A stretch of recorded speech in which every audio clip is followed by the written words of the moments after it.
Sounds like football, baby.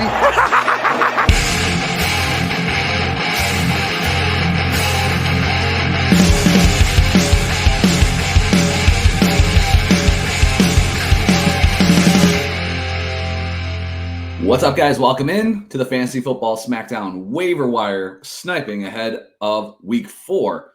This is September 24th. I'm your host, Kyle August. If you're new to Waiver Wire sniping, I'll run through it with you guys one last time as we're early on in the season still. What you're trying to do here with this strategy is stash these players off the wire before the Week 3 kickoff, getting the jump on that Week 4 waiver wire. These are just stash candidates. If you have extra bench spots, players you're not using for Week 3 that you can drop without any concerns, do that, stash these players, see if they hit in Week 3, and if they do, you're good to go. You have the players that everybody's looking for on the waiver wire next week. Of course, the Fantasy Football Smackdown has you covered on the waiver wire every single week, right here on the Warzone feed on Tuesday. So hopefully we'll be talking about some of these guys as priority pickups. But if you're ahead of everybody, if you're sniping the wire, then you already have these guys on your team. If you're watching on YouTube, you're getting this Saturday afternoon. Like usual, you're getting this news early. But if you're listening on the podcast, last reminder for you guys, make sure you're subscribed on the YouTube channel. You'll get this show a day earlier than everybody else. Also, other content that also gets released on YouTube a little bit earlier than the podcast feeds. So without any further ado, let's just dive right into this thing. Off the top here, we'll go with the quarterbacks. No bye weeks yet. As we get into the bye weeks, I'll give you a heads up a week ahead of time. Nothing is better than looking a week ahead for those bye weeks to know where you have to plug those holes. When you see that on the fly, it's not a good feeling going up against everybody else that are also looking for bye week fill-in. So waiver wire sniping is key for that as well. But no bye weeks yet. A few things with the quarterbacks, though. If you're streaming, a couple matchups that are ones to monitor. Derek Carr going up against the Denver Broncos in Week 4. They've showed to be a pretty decent defense, so I'd be a little bit concerned about that for Carr. If you're streaming, might want to go to one of these other options. The bigger one for me is Carson Wentz. He's been on fire for sure. But his Week 3 matchup this upcoming Sunday against the Eagles is going to be tough. And then Week 4 at Dallas. So if you've been streaming Carson Wentz successfully, you may want to look to just pivot right now to one of these streaming options, maybe even for Week 3, to be honest with you. Because there's a player on here that I like better than Wentz that's readily available. I like his Week 3 and Week 4 matchup better than what Carson Wentz is staring down over the next couple weeks. So my favorite streaming option for Week 4 is Jameis Winston. He played fine as far as the injury was concerned. Obviously, the fantasy output was not great, but it was a really, really tough matchup against the Bucs in Week 2. As long as he can make it through games, I still like his weapons there. His Week 4 matchup against Minnesota in New Orleans, 43% owned. Jameis Winston is the guy that I'm looking to stream right now. So if you have a tough matchup, maybe you're not sure, maybe you just want a little bit of insurance for your starting quarterback, Jameis Winston is the top pickup for me at the quarterback position. Number 2 on this list is Jared Goff. He's gotten off to a really decent start as well. He has a Week 4 matchup against the Seattle Seahawks at home. Goff is 41% owned in Yahoo leagues.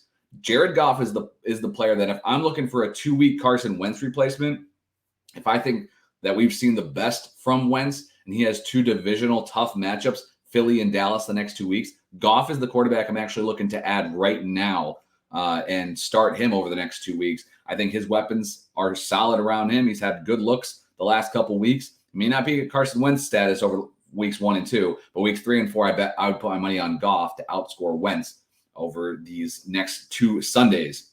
Number 3 on my list is Matt Ryan. He has a Week 3 matchup against the Kansas City Chiefs. That'll be pretty telling to see if he can put up points in a game script that should favor him. But his Week 4 matchup at home against the Tennessee Titans, Matt Ryan, 34% owned, is somebody that I'd be okay just giving him a pass for now from what we saw the Week 2 matchup against Jacksonville.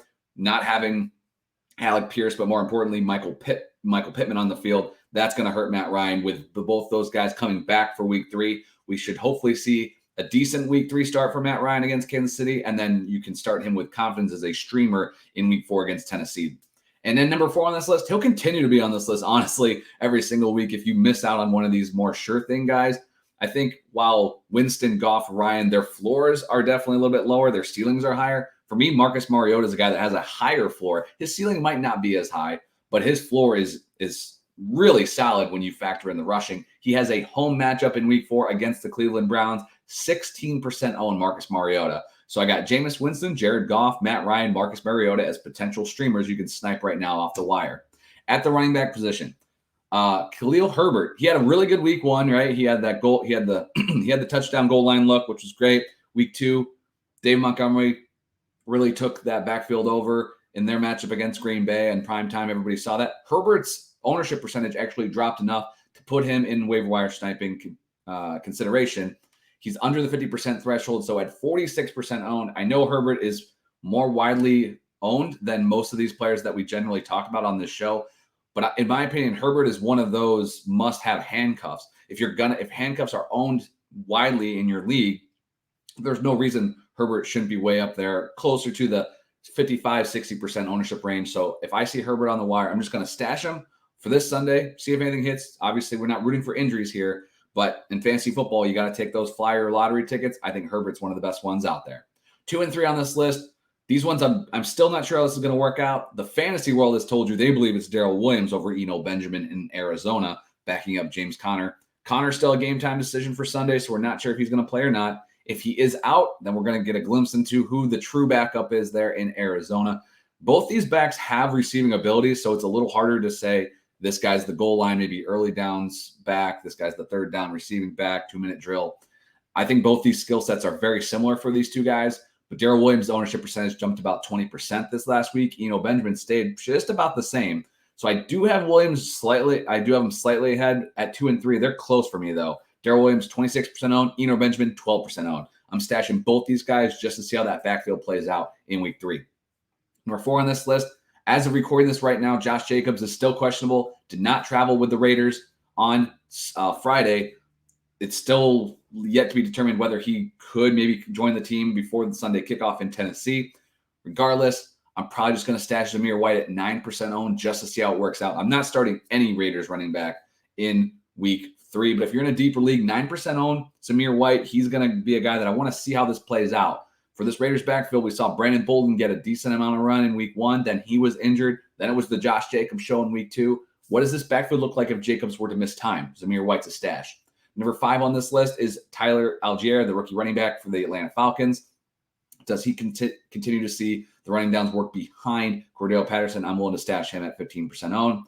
And then 2 guys that are IR pup eligible players that you can stash usually in an IR slot if they're available in your league. He's slightly over the threshold, but I just want to throw a reminder out there. Do not forget about Brian Robinson, the Commanders rookie running back, 52% owned.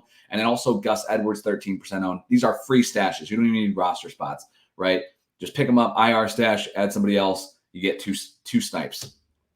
Wide receivers. My favorite stash of the weekend, and again, 44% owned. He may not be available in your league, but Treylon Burks has seen some good run the first 2 weeks as a rookie receiver. And we've seen the value of these rookie receivers after just one big game. You look across the board, the Garrett Wilson ranking heading into week 3 for me is insane. I know that he had a fantastic week 2, and he's off to a good start, but his value has tremendously increased. That could also happen here with Treylon Burks. Burks at 44% owned. Make sure he's out there. You don't have to start him this week, but just stash him on your bench. And even if you don't need a receiver, he's an easy flip candidate the minute he hits. Everybody loves those rookies. Number 2 on this list might make his debut this week on Monday Night Football. I'm not adding him for that play. Probably not even adding him to play in week 4. But Michael Gallup at 33% owned. This is your last chance to get this guy on the cheap. Number 3 is Robbie Anderson, 29% owned. The guy had a monster week 1, a so-so week 2, had a fumble in there, and then he was dropped in over 20% of Yahoo leagues. You know what you're getting with Robbie Anderson. He doesn't have the upside of a Burks or with these rookies or Michael Gallup, but I still think Anderson's going to be a valuable flex play down the stretch. He's clearly still the number 2 receiver. DJ Moore hasn't been getting the huge target share that we thought. I think Anderson has flex potential in the middle of the season, and he's a guy that should be rostered in more leagues.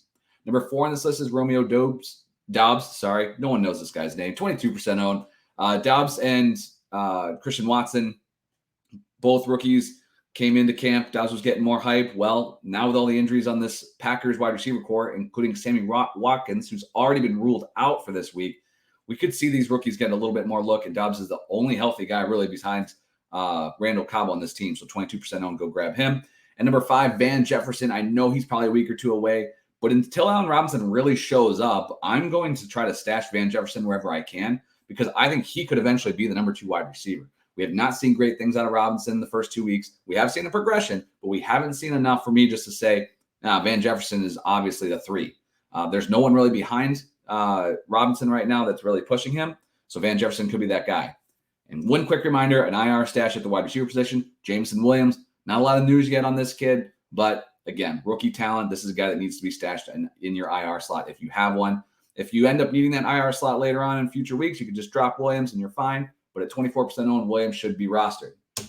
Tight end streamers. This is a guy, this could be your last chance, in my opinion, to have this guy as a streamer. 34% owned, Logan Thomas. A week 4 matchup against Dallas isn't great, but what we saw from Thomas, loved the snap share going up from week 1 to week 2 as he comes back from injury. I think he'll be a consistent target in this Washington offense for Carson Wentz, and he will work himself as a top 12 tight end every single week going forward, in my opinion. So Logan Thomas, this is your last chance. Stash this guy if you're not feeling good about the tight end position, which, to be honest, is probably anybody that, didn't get one of those top 5 tight ends or maybe didn't stumble into Gerald Everett there early on in the season. Logan Thomas needs to be rostered. Number 2, like the streaming option of Hayden Hurst in week 4. This is going to be a Thursday night matchup at home against Miami, 21% owned. Like how Hurst has seen the field so far, that Cincinnati offense is going to turn it around. Hurst versus Miami is a great streaming option at tight end. Number 3, Evan Ingram. Real quiet. Both these guys, 3 and 4, are kind of similar. Evan Ingram, 25% owned, going up against the Eagles. Tougher matchup, but he's seen some good looks in that Jags offense. And number 4 is Tyler Conklin. Also kind of flying under the radar. Had a touchdown in week 1, but the targets have been there, 18% owned. Both these guys, they're the definition of a streamer. You may not be picking these guys up this week because there's no bye weeks, but as soon as we get to the bye weeks, Ingram and Conklin are going to be players that are going to be added on a weekly basis, those types of tight ends. And last but not least, the DST streamers. No dunks this week for sure. So when in doubt, pick a team that's going up against a horrendous offense at home, i.e. the New York Giants. They have a week 4 matchup at home against the Chicago Bears. They're 9% owned. They could be a 2-week streamer for you. If you're feeling a little bit uneasy about your week 3 DST, the Giants going up against the Cowboys at home, that could be a 2-week play. Week 3, week 4, pick up the Giants now, 9% owned. I would still keep the Cowboys defense over the Giants. That was my top streamer coming into week 3. I'd still keep that if you can, but if you feel uneasy that you may not be able to get the Giants, you can make that swap easy and get a 2-week play from the G-Men. Number 2 on this list is the Chicago Bears. Their defense has been okay. Anybody going to get up against Daniel Jones is going to be a DST streamer more than likely. So 38% own the Bears. And last but not least, number 3, going up against Cooper Rush, Washington Commanders, 4% owned. They're a distant third for me, but if you need a DST streamer, they're available in pretty much every single league. There you have it, waiver wire sniping ahead of week 3, waiver wire sniping that week 4 waiver wire. I will be here with that waiver wire content next Tuesday morning, so make sure you're subscribed wherever you listen to podcasts. Best of luck to you guys in week 3, and we'll catch you next week. We'll see you.